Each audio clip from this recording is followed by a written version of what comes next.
Salam alaikum, j'espère que vous allez bien, moi ça va, alhamdulillah. Alors aujourd'hui on se retrouve pour le conseil du lundi. Aujourd'hui on va parler de mariage. Pourquoi de mariage? À l'approche du ramadan, je trouvais que c'était quand même très lié.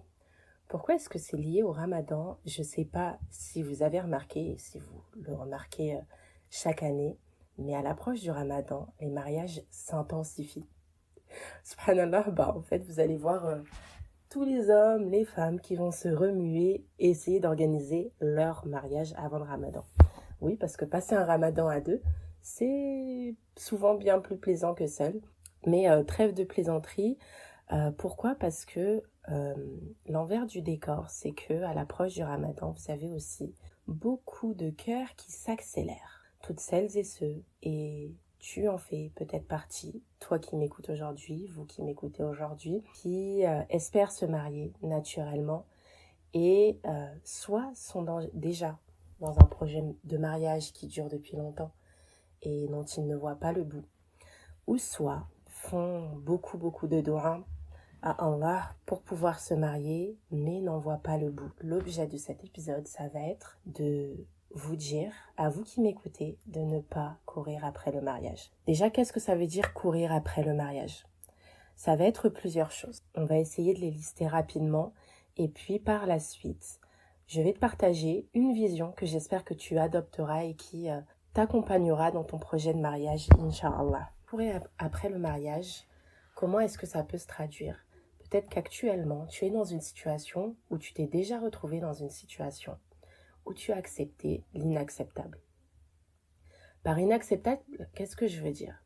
C'est vouloir tellement te marier que tu vas accepter n'importe quel profil finalement qui fera face à toi ou qui te sera présenté. Pourquoi? Parce que tu as peur de rater cette opportunité de te marier. Rater entre très grands guillemets. Tu vas voir que cet épisode sera une suite logique, Inch'Allah. Tout accepter, même l'inacceptable. Te convaincre que des situations, que des hommes qui te seront présentés te conviennent alors qu'ils ne te conviennent pas du tout. Te convaincre que ces hommes qui plaisent à tes proches, qui plaisent à tes amis, qui plaisent à ta famille, te conviennent alors qu'en réalité, ils ne te conviennent pas. Accepter l'inacceptable, c'est aussi, au départ, avoir toi tes convictions et tes habitudes religieuses. On te présente un homme, et Inch'Allah, voilà, vous souhaitez vous marier, mais c'est modifié aussi. Par exemple, tu vas être moins assidue dans tes prières, tu vas être moins exigeante par rapport à tel ou tel aspect religieux. C'est modifier ta pratique religieuse. Pourquoi? J'ai le sentiment qu'à partir du moment où une femme fait entrer un homme dans sa vie, c'est qu'elle va davantage se calquer sur l'homme que l'homme ne va se calquer sur la femme. Bien sûr, il va y avoir des exceptions. Mais accepter l'inacceptable, ça va être voir aussi ta foi changer à travers ce projet de mariage, mais te dire que non, je veux me marier et on l'améliorera après. Courir après le mariage, qu'est-ce que ça peut être? Ça peut être aussi perdre ton objectivité, que ce soit conscient ou inconscient.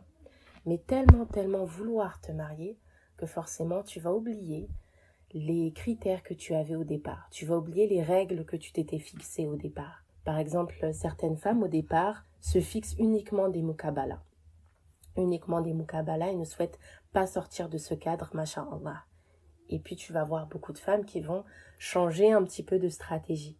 Parce qu'elles vont rencontrer un homme, on va leur présenter un homme, on s'entend bien, etc. On est certain qu'on va se marier.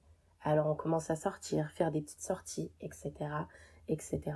Et là, dans ce cas-là, tu perds ton objectivité. Courir après le mariage, ça va être également un troisième aspect que je vais citer, c'est calquer sa vie sur le mariage. Dans tes objectifs de vie, dans les prochaines semaines, les prochains mois, ça va être de te marier, que tu aies trouvé une personne ou que tu n'aies pas encore trouvé.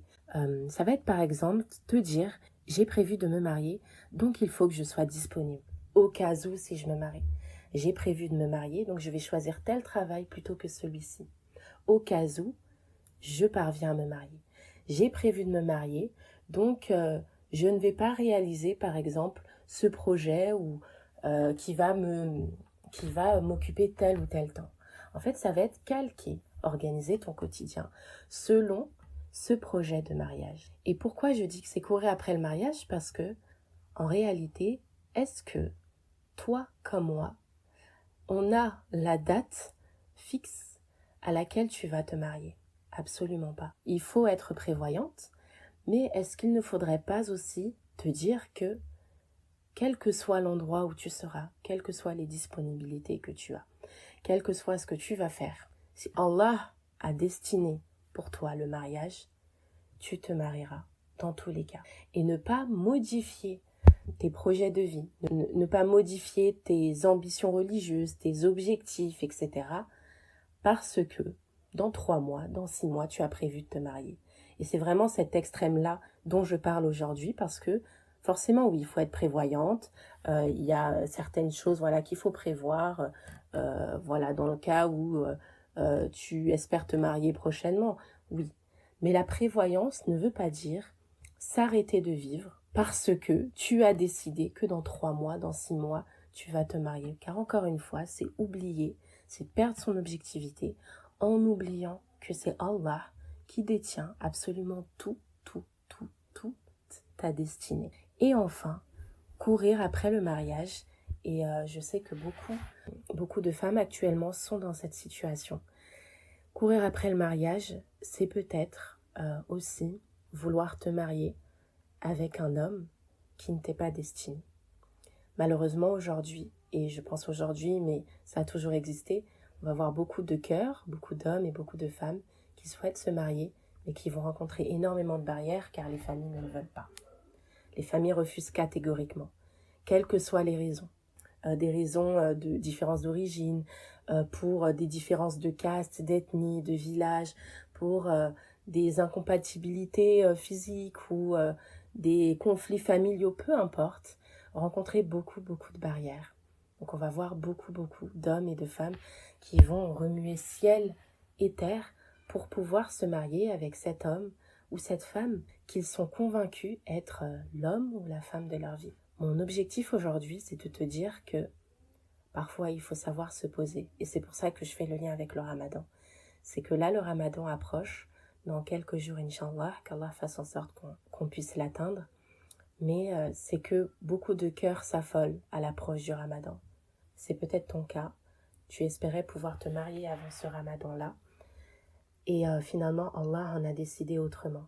C'est une réalité, il ne faut pas la nier. On va avoir beaucoup d'hommes et de femmes qui espèrent se marier, qui discutent par message, qui discutent au téléphone. Et on va en voir beaucoup, où je pense que c'est une très bonne démarche, qui vont couper leurs liens et qui vont couper tout contact pendant le Ramadan pour pouvoir se concentrer spirituellement.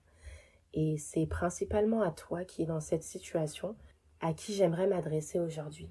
C'est de te dire que profite vraiment ma sœur de ces prochaines semaines qui arrivent, de ce bienfait qu'est le Ramadan, de cette pause spirituelle qu'est le Ramadan pour pouvoir te reconcentrer sur toi, pour pouvoir retrouver ton objectivité, te poser la question, est-ce que l'homme avec qui je souhaite me marier aujourd'hui me convient réellement? Qu'est-ce que je souhaitais avant de le rencontrer? Quels étaient mes critères avant de le rencontrer? Et qu'est-ce que j'ai changé parce que justement j'ai rencontré cet homme?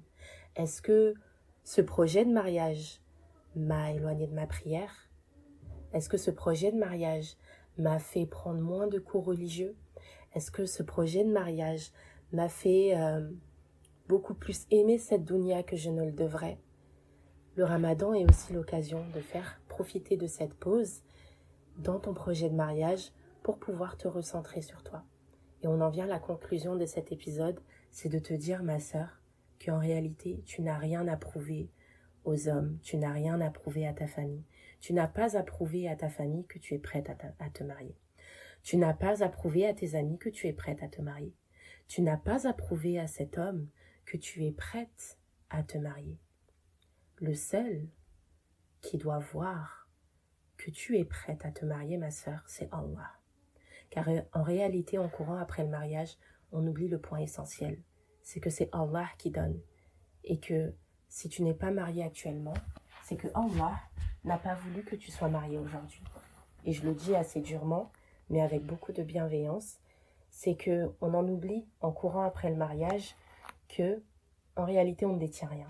Ne perds pas en tête en courant après le mariage que c'est Allah que tu dois prier, c'est Allah que tu dois invoquer, c'est à Allah que tu dois demander ce mariage justement.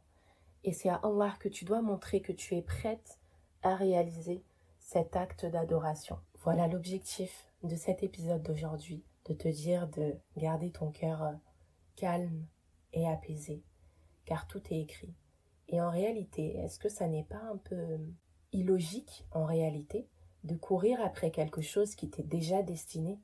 Car oui, Allah t'a déjà destiné ce qui va t'arriver et quelles que soient les causes que tu vas réaliser, tu pourras remuer ciel et terre, tu pourras essayer de convaincre n'importe qui, trouver les imams que tu veux pour te marier, peu importe.